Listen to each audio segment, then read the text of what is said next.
diwa,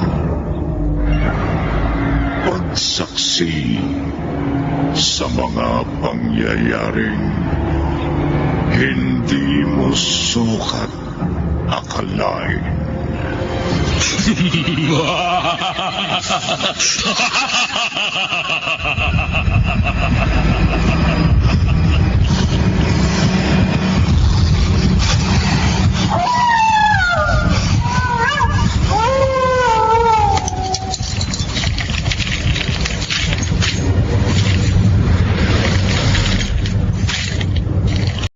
Proyekto Helmo.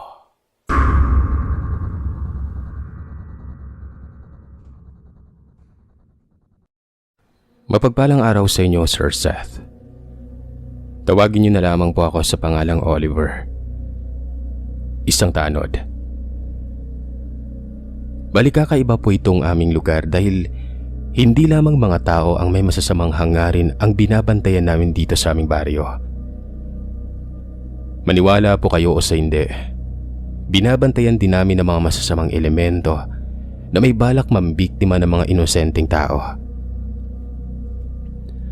Alam kong kakaiba itong trip namin, pero napag-utusan na kasi kami ni Kapitan na kung magbabantay lamang din kami ay kompletuhin na namin ang mga masasamang nilalang na kailangan naming hulihin.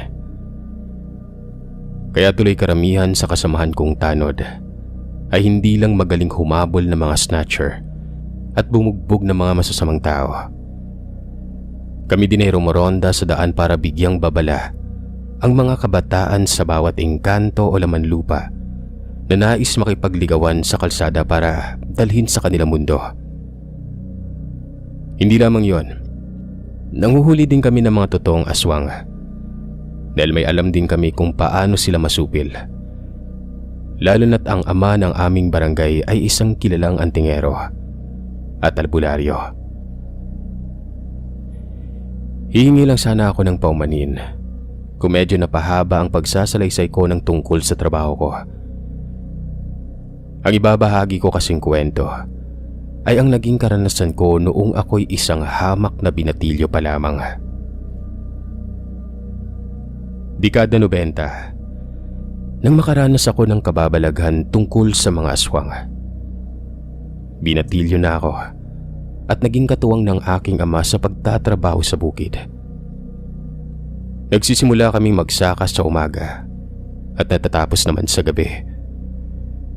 Mahirap pero wala naman akong choice kasi panganay ako sa aming tatlong magkakapatid. Kahit sa totoo lang, gusto ko pa talagang maglaro at makisabay sa aking mga kaibigan.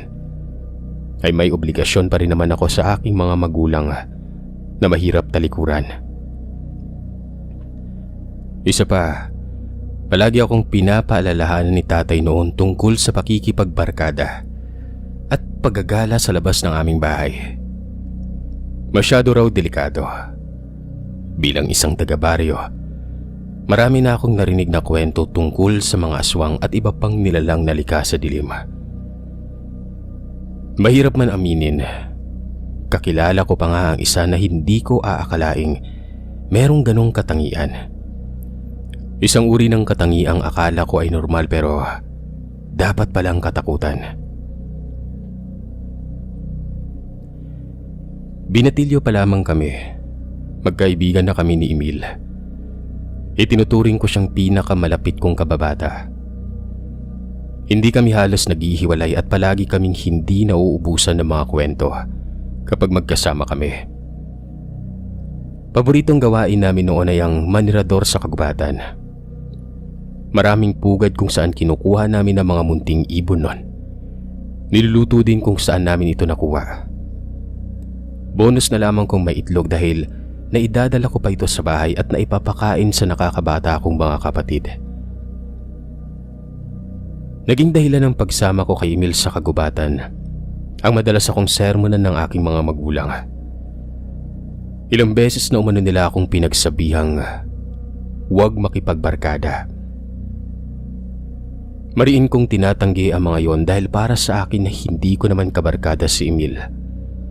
Sa halip, isa ko siyang matalik na kaibigan. Higit pa nga yata kami sa magkaibigan dahil kapatid na ang turing ko sa kanya. Hindi rin naman kalayuan ang bahay noon nila Emil mula sa amin. Araw-araw siyang dumadalaw dahil hindi naman ako pinahihintulutang lumabas noong mga panahong yon. Para makalusot, kay nanay ako nagpapaalam at sinasabi ko na lamang na mangunguha kami ng panggatong. Hindi tumatanggi ang aking ina dahil sa kagubatan naman talaga kami pumupunta kapag kailangan na namin ng kahoy na gagamitin sa pagluluto ng pagkain. Salitan kami sa pangangahoy noon. Nagtutulungan lamang kami. Madalas nga siya ang pumapasa ng panggatong na kinuha ko at iaatid sa bahay namin para huwag na daw akong pagalitan. Sir Seth, mabait si Emil. Palabiro at mahilig sa pagkain. Siyang nagturo sa akin ng iba't ibang uri ng prutas na nasa kagubatan na hindi ko pa kailanman natitikman. Maliban pa doon ay matulungin si Emil at sobrang magalang. Lahat ng sa tingin niya ay nangangailangan ng tulong ay kanyang tinutulungan. Kaya naman humanga ako sa kanya at pinangarap na gayahin ang gawain niya. Hindi na kami nakapagtapos ng pag-aaral dahil sa hirap ng buhay. Huminto kami at pinili na lamang na magtrabaho sa bukid noon. Gayunpaman, marami kaming pangarap sa buhay. Kung may sapat na pera lamang kami ay nangarap ako maging isang pulis. Gusto ko maging isang makatotohanang bayani at titingalain ng mga tao. Sa pagkakaalam ko, malaki din ang sweldo ng isang pulis. At alam kong kapag natupad ang pangarap ko, ay kaya ko nang iahon sa kahirapan ng aking pamilya. Hindi na kami magtitiis pa sa pagtatrabaho sa bukid at maghihintay kung kailan kami may aanihin at saka palang makakakain. Isa kami sa daan-daang magbubukid na nagdadala ng gulok, itak, at kahit na anong kagamitan at nagbubungkal ng lupa para tamnan ng palay at gulay. Pagsapit ng tamang oras para sa pag-ani, ay kami din ang nagtatrabaho at pinaghahatian ang naani naming gulay. Sakay pagbebenta sa palengke samantalang ang palay naman ay pagsisikapan naming ibilad hanggang sa makakuha ng naipapagiling na bigas. Nang pareho kaming mag-15 anyos, magkasama pa rin kaming nagtatrabaho sa bukid noon. Hindi kami naghihiwalay at naging mas malapit pa sa isa't isa. Nang merong dumating na isang mayamang negosyante sa aming lugar, ay ipinaalam niyang naghanap siya ng iilang grupo ng kalalakihang pwedeng sumama sa kanya para magtrabaho. Natatandaan ko noon, manggagapas, kargador, at houseboy ang mga klase ng trabahong hinahanapan niya ng tao. Nang itanong ng aking mga magulang kung magkano ang sweldo noon, namangha ako. Hindi ko kasi maisip kung gaano kalaki ang aming matatanggap na sahod sa isang buwan. Kung tutuusin ay ilang taon pa naming kikitain ang matatanggap namin sa loob lamang ng isang buwan kung magtatrabaho kami sa kanya. Ang kanyang negosyo ay nagbebenta ng asukal sa ibang lugar at dinideliver sa syudad. Meron din siyang malaking tindahan at may sariling malawak na lupaing may taniman ng tubo. Nainganyo akong sumama na ikinatuwa ko ng gusto dahil pumayag ang aking mga magulang. Pareho kaming sumama ni Emil para makipagsapalaran naman sa syudad. Siya ay naging isang mekaniko samantalang ako naman hardinero. Naging magaling si Emil sa trabahong yun dahil may motorsiklo ang kanyang ama. Kapag may mga panahong nasisira ito ay nakikita ni Emil kung paanong ayusin ng kanyang tatay ang makina noon. Naging mabait kami. Naging masipag kami sa mga trabaho namin. Wala kaming sinayang na panahon at nagpakitang gilas sa aming mga amo. Wala kaming pagsidlan sa nadaramang tuwa nang matanggap namin ang aming unang sweldo.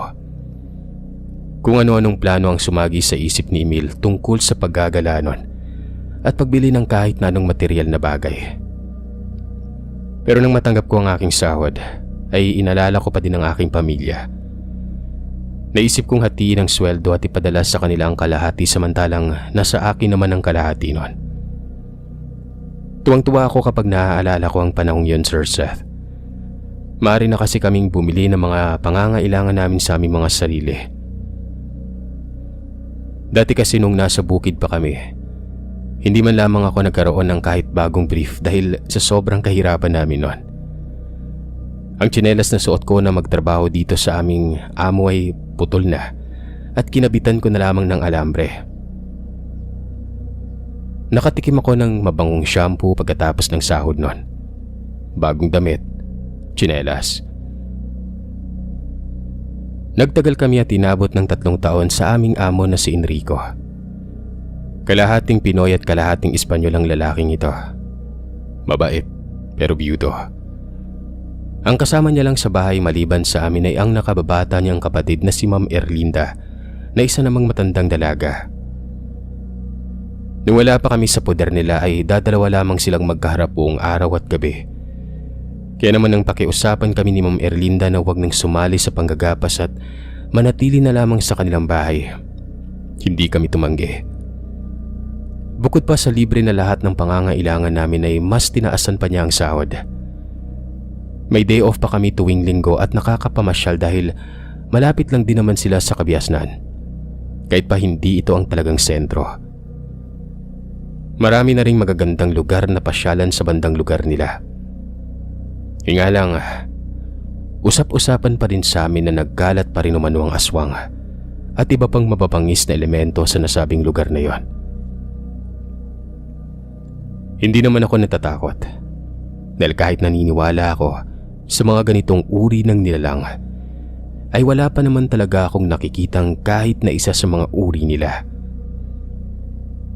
Hindi ko pa nga alam kung paano silang nagbabago ng anyo tuwing kabilugan ng buwan at kung paano siya pumapatay ng tao.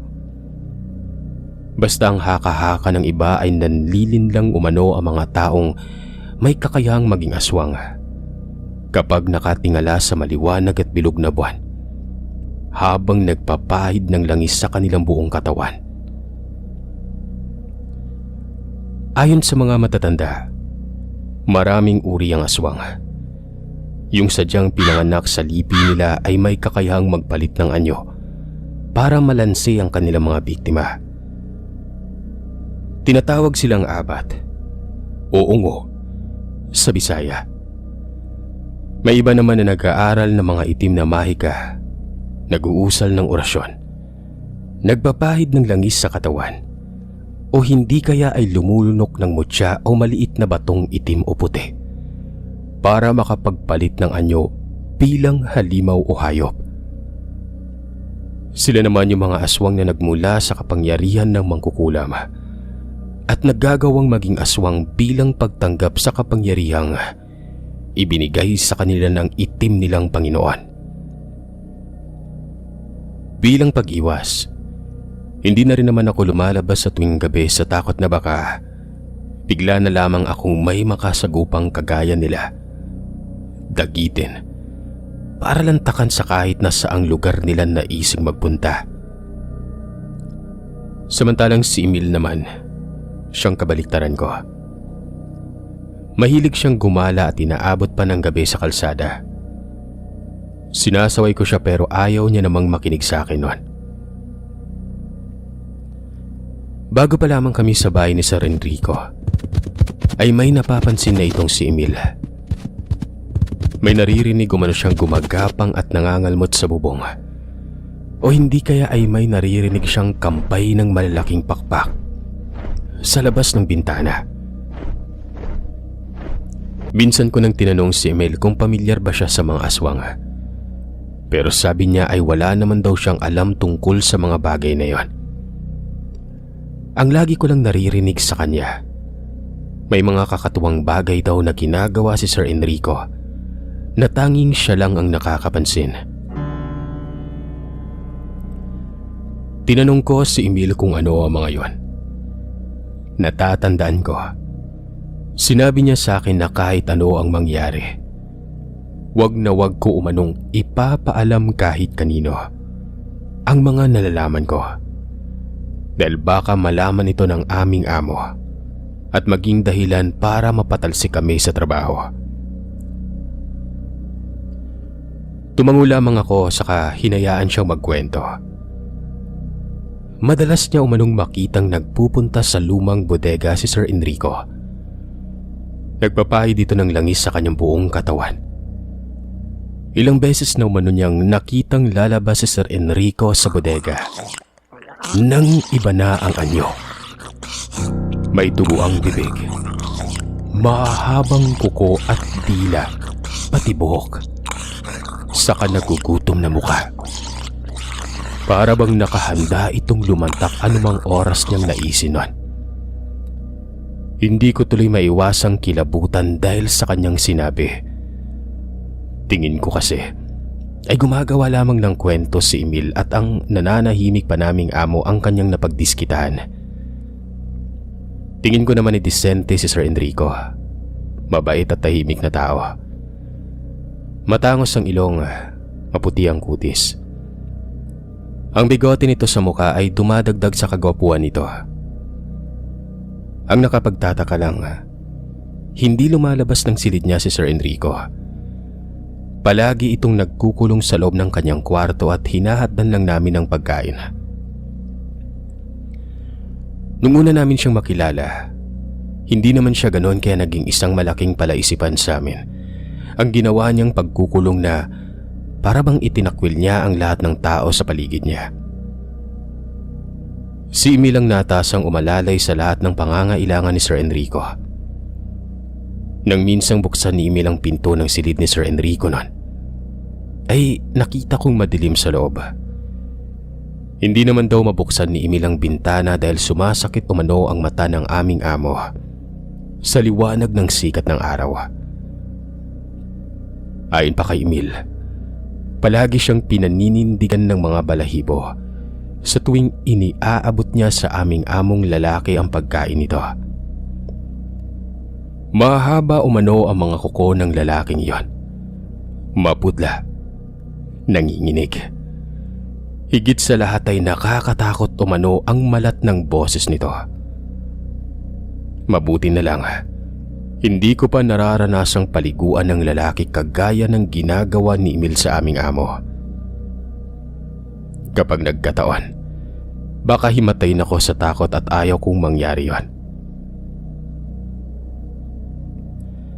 Kahit medyo weirdo ang aming mga amo, masaya na ako sa trabaho ko dito sa bahay nila. Malaki-laki na rin ang naipon ko sa sarili kong sweldo.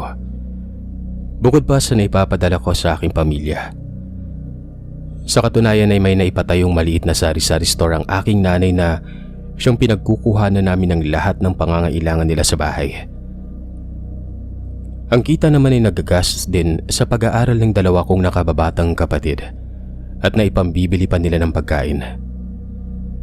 Kaya kung uunahin ko yung pagtataka, kuryosidad at takot, paniguradong hindi ako magtatagal sa trabaho ko. Kahit papano naman, hindi ko napapansing kakaiba kung makipag-usap sa akin si Sir Enrico. Masyado siyang cool, tsaka wala naman akong pakialam kung ano ang sikreto niya. Karapatan niyang gawing pribado ang parting yon ng buhay niya, di ba? Nagpatuloy kami ni Emil sa pagtatrabaho sa lugar na yon. Ako sa hardin. Siya naman ay bilang mekaniko at personal na alalay na rin ni Sir Enrico. Akala ko nga ay tuloy-tuloy lamang ang ginagawa namin doon. At magiging maayos naman ang lahat. Pero hindi. Isang araw, nagtaka ako nang may magbago kay Emil. Madalas itong tahimik at umiiwas sa akin.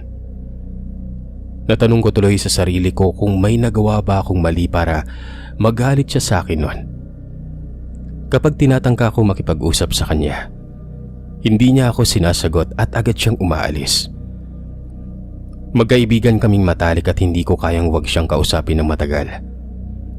Ni minsan, wala kaming pinag-awayan na sobrang lalim. Kaya hindi na ako nakapagtiis pa at kinompronta siya noon. Kung aayaan ko kasi na siya na ang gumawa ng hakbang ay paniguradong walang mangyayari. At baka abutin na kami ng taon kakahintay sa paliwanag ng isa't isa. Yung mga bagay na napapansin niya tungkol sa aming amo ay basta ko nalang napapansin sa kanya. Nagpa siya akong kausapin siya sa kanyang kwarto. Medyo wala kaming ginagawa noon dahil may sakit si Sir Enrico. Mas lalong dumalang ang mga panahong kailangan niyang umalis. Mabuti na lang, pinaunlakan ni Emil ang pakiusap kung magkalinawan kami. Tinanong ko siya kung ano ba ang kasalanan ko at hindi niya ako pinapansin. Sabi niya sa akin, wala naman daw akong kasalanan sa kanya. Medyo wala lamang umano siya sa sarili. Gawa ng okupado ang kanyang utak sa kakaisip kung ano ba ang dapat niyang maging sagot sa isang napakahalagang bagay na iniaalok sa kanya ni Enrico. Gusto daw siya nitong ampunin. Hindi ako makapaniwala sa kanyang sinabi. Pero yun daw talaga ang nagpapasakit ng kanyang ulo. Ayaw niyang tanggapin ang alok gawa ng may mga magulang naman siya at maayos naman ang buhay niya. Kaso lang, naawa siya kay Sir Enrico. Palagi umano itong nagpapasaring. Malapit na umano itong mamatay, pero wala man lamang itong anak. Isa din si Ma'am Erlinda sa humihimok kay Emil na tanggapin ang alok ng aming among lalaki. Sabi ko naman kay Emil, wala namang mawawala sa kanya kung tatanggapin niya ang alok na yon. Naawa din ako kay Sir Enrico. Nalaman naming may taning na pala ang buhay niya. Mabuti na lang, napapayag namin ang mga magulang ni Emil. Hinayaan nilang maging anak-anakan ni Sir Enrico ang kaibigan ko. Nang maghingalo ang aming amo, tanging si Emil lamang ang pinapasok niya sa kwarto ng gabing yon. Simula nun, batid kong hindi na siya ang dating Emil na nakilala ko. Mas lalo siyang naging tahimik, Sir Seth. Sa katunayan ay nagpipirmi siya sa kanyang kwarto tuwing umaga. Lumalabas siya tuwing gabi na. Para bang sa kanya lumipat ang nakagawian ni Sir Enrico noong nabubuhay pa lamang ito. Hinahatdan lamang ito ng pagkain ni Ma'am Erlinda. Minsan, nagpa siya akong bigyan siya ng alagang pusa. Sobrang tuwa niya gawa ng naaalala ko siyang bigyan sa kaarawan niya. Ako man ay binibigyang laya na rin ni Ma'am Erlinda pero may sahod pa rin. Ang nangyari kasi parang si Emil na ang amo ko dahil lahat ng ari-ariang meron si Sir Enrico ay inilipat niya sa pangalan ng kanyang ampon na walang iba kundi ang matalikong kaibigan. Naisip kong pasyalan siya sa kanyang kwarto ng araw na yon. May lakad si Ma'am Erlinda, kaya solo namin ang buong bahay para magkwentuhan. Namimiss ko na ang kulitan naming dalawa ni Emil noon. Nangungulila ako sa kanya kahit pa ilang di pa lamang ang layo ng higaan ko sa kwarto niya. Alam kong natutulog siya sa umaga, pero gusto ko lang talaga siyang kausapin noon. Natuwa ako nang makitang nakaawang ang kanyang pinto kaya't hindi ko na kailangang kumatok pa. Walang paalam na itinulak ko ito pabukas at nagulat ako dahil sa hindi inaasahang tagpo na aking makikita nung panahon na yon. Gumagapang si Emil sa makintab na sahig. Tila ba may hinahanap papunta sa ilalim ng kama. Nakita ko nang hilahin niya ang buntot ng alagang pusa na ibinigay ko sa kanya. Akala ko ay gusto niyang itabi sa higaan ng pusang yon. Pero napaatras ako at nandiri ng iba ang kanyang ginawa. Gamit ang kanyang mahahabang kuko, binutasan niya ng tiyan ang kawawang pusang iniregalo ko sa kanya. Pakiramdam ko, sarili kong tiyan ang tinusok niya ng mga oras na yon. Ramdam ko ang mumunting tensyon na gumagapang mula sa aking talampakan, paakyat sa buo kong katawan. Imbis na mandiri ay natatakam pa niyang isinubo ang hinugot na bituka ng kawawang pusa na yon. Nginuya niya yon. Nanlaki ang aking ulo dahil sa aking nasaksihan. Tila mabibingi ako sa lakas ng kabog ng dibdib ko. Nangingisay ang katawan ng pusa kasabay ang pagsirit ng sariwang dugo nito. Nandiri ako at nagsusuka, pero wala naman akong nailalabas sa bibig ko noon. Dali-dali akong lumayo sa silid at tinungo ang lababo. Hindi ko alam kung bakit bigla siyang naging weirdo. Halos lahat na lang ng kakaiba sa kanya ay napapansin ko na. Mas nakaramdam ako ng gimbal nang mapatitig siya sa kamay ko nang minsang masugatan ako habang nag-aayos ng bulaklak sardin. Nagdugo ang daliri ko noon. Tila ba naglalaway o natatakam nito? Ilang beses ko na ring napansing tila may mabibigat na hiningang nakaabang sa akin sa kabilang dingding na parang inaamoy ako. Dahil dito, madalas akong manatiling dilat sa gabi at nakikiramdam. Nakakarinig ako ng mga kaluskos sa kwarto ni Emil. Tila ba nahihirapan na tumuungol nun. Tumindi pa lalo ang paghihilakpot ko nang hindi sinasadyang kinailangan kong bumangon isang hating gabi para magbawas. Nasa ibaba ng kusina ang banyo para kailangan ko pang lumabas ng kwarto at bumaba ng hagdanan.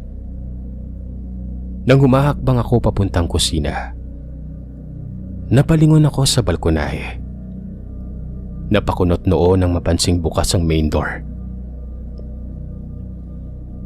Isasara ko na sana ang pinto nang matigilan ako noon.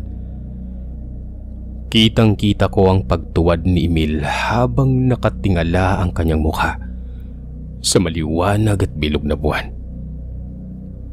Pakiramdam ko ay papanawan ako ng ulirat dahil sa nasaksihan ko. Nakita ko kung paanong ang kanyang maamong mukha ay naging mabagsik at nagkaroon ng mapupulang mga mata. Napakahaba ng dila nito at naging kasing nipis ng sinulid. May mga kuko siyang kasing talim ng kutsilyo at may nakakarinding huni na nakilala ko bilang isang aswang. Itinulos ako sa aking kinatatayuan at hindi na nakagalaw pa. Tumagdag pa sa paghinto ng aking puso ang ginawang paglingon ni Emil saka napatitig sa akin noon. Ibig kong umiyak nang maisip kong baka susugurin niya ako na hindi naman nangyari. Sa halip, lumundag siya at basta na lamang nawala sa kadiliman. Hinihingal na napadaos-dos ako ng upo sa sahig noon. Malinaw na hindi na tao ang aking kaibigan. At siguradong may kinalaman dito ang yumao kong amo na si Sir Enrico. Gusto ko mang magtanong kay Ma'am Erlinda ay hindi ko naman magawa. Natatakot akong malaman na baka mamaya ay kabilang sa mga uri ni Emil si Mama at lantakan na lamang akong bigla dahil alam ko na ang sikreto nila. Hindi ko natiis sa matinding takot at pagkabalisa nun. Kaya naman nagpaalam ako kay Ma'am Erlinda na uuwi ako ng probinsya. Hindi na ako bumalik pa sa pagtatrabaho sa kanila. Kahit pa ayaw kong iwanan si Emil at nanatili na lamang sa amin. Naging kontento na ako sa pagtatanim ng gulay. Mas gusto ko yon kesa mamatay sa takot dahil sa hindi ko maipaliwanag na mga karanasan sa bahay ng yumao kong amo. Lalo pa at may lihim na nakatago sa kanilang mga pagkatao na mukhang buong pusong tinanggap ni Emil. Hindi na kami nagkita pa at ang pagkakaibigang meron kami noon ay biglang nakalimutan ng pagkakataon. Mabilis na lumipas ang 5 taon. Nagulat kami nang umuwi sa probinsya si Emil. Kakaiba na ang postura nito pumuti at mas naging makisig. Marami ang nagsasabi na baka dahil malaki ang pera na namana nito mula sa aming amo, kaya nagagawa at nabibili niya lahat ng gusto niya. Ang totoo nga niya ay hindi ko na pinapangarap ang maalala niya ako, pero nagulat ako nang dalawin niya ako sa bahay at kinamusta. Kinumpronta niya ako at tinanong kung bakit iniwan ko raw siya sa pinagtatrabahuhan namin noon. Nalabis na ikinakunot ng noo ko. Ayoko nang magsalita pa dahil alam naman naming dalawa kung ano ang dahilan at bakit ko siya iniwasan. Mula nang dumating siya sa baryo, may mga kababalagan ng nangyayari na labis kinatatakutan ng mga tao. Tila ba nagkataon lang na kung kailan siya dumating ay saka naman may mga inaswang sa kabilang baryo. Sa kapitbahay naman ay may namatayan ng kalabaw at baboy. Naging alerto tuloy kami at kahit na may hinuha na ako kung sino ang may kagagawan nun. Inabangan ni na tatay ang salarin kinagabihan. Isa din siya sa mga tanod kaya obligado silang magronda sa gabi. Nasa may sangang daan sila nang mapagpasyahan ng mga kasamahan ni tatay na maghiwa-hiwalay para mas mabilis na matagpuan ang salarin. Nagpatuloy siya sa paglalakad hanggang sa magulat. Isang nilalang kasi ang nagpatindig sa kanyang balahibo nang mapatingala siya sa nadaanang puno ng saging. Nakadipa at dilat ang mga mata. Kumaripas ng takbo si tatay dahil sa pagkagulantang nun. Nataranta siya, kaya hinugot niya ang buntot paging daladala. Iwinasiwas niya ito sa mukha ng hindi niya nakikitang halimaw na nilalang. Dahilan para mapaungol ito sa sakit nun. Imbis na sumugod ay muling nakita ni tatay kung paano biglang sumuot sa madilim na kakahuyan ng nilalang na yon. Nagmamadaling umuwi si tatay at sinabi sa amin ang nangyari. Nanlumo ako sa aking nalaman. Sigurado ako at malakas ang kutob ko. May kinalaman si Emil sa nangyari kay tatay kagabi. Galit ko siyang sinugod at sininghalan. Imbis na lumaban ay tahimik lang na lumuha ang aking kababata noon. Alam kong hindi niya gusto ang pinagagagawa niya pero katawan niya ang nagbabagong anyo at kaya niya naman sigurong pigilan yon. Maras ko siyang dinuro at sinabing alam ko kung ano ang tinatago niya sa kanyang pagkatao pero mapait lamang siyang umiling sa akin. Ayon sa kanya, hindi ko raw alam kung ano ang kanyang pinagdaanan at wala akong karapatang husgahan siya. Alam ko naman yon. Hindi ko lang kayang alalahaning pati tatay ko inatake niya. Dahil sa naging pag-aaway namin ay umalis siya ng probinsya noon. Nalaman ko na lamang na bumalik siya sa bahay ni Sir Enrico at niyakap ang pamanang